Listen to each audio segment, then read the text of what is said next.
আসসালামু আলাইকুম। আমি আমের টক ঝাল মিষ্টি রেসিপি নিয়ে এসেছি। দেখো, নুন হলুদ দিয়ে রাতের মধ্যে রেখে দিয়েছিলাম।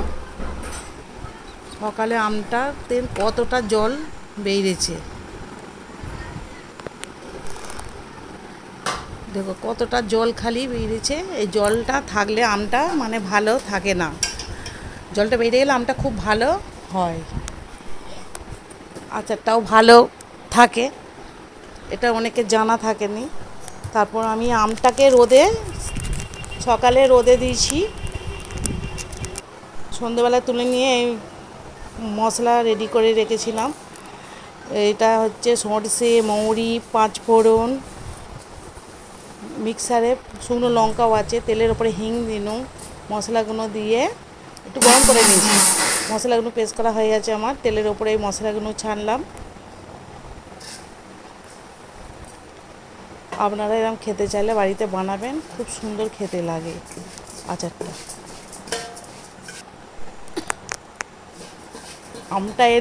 আমটা আমি দিয়ে খুব নাড়াচাড়া করব। মানে এটা আমি রান্না মতন করছি না যে তেল ফুটবে আমি এত তেলের মধ্যে দেবো, এটা বাড়িতে ভালো লাগে না খেতে। এই আচারটা খুব সুন্দর খেতে, আমি একবার ট্রাই করে দেখেছি, এত ভালো খেতে। আমি ওই জন্য বলি একবার বন্ধুদের দেখাই। একটু চিনি না দিলে খেতে ভালো লাগে না, একটু চিনি দেবেন। চিনিটা পাউডার করে নিন, এই আমের মধ্যে দিয়েছি। নেড়ে নিন ভালো করে। নুনটা ভেজে দিতে হয়, কেন কাঁচা নুন দিলে আচার পচে যায়, এই জন্য নুনটা ভেজে নিয়েছি আমি। অনেকেরই জানা নেই। নুনটাকে দিন, দিয়ে কাশ্মীরি লঙ্কা গুঁড়ো 2 চামচ, হলুদ গুঁড়ো 2 চামচ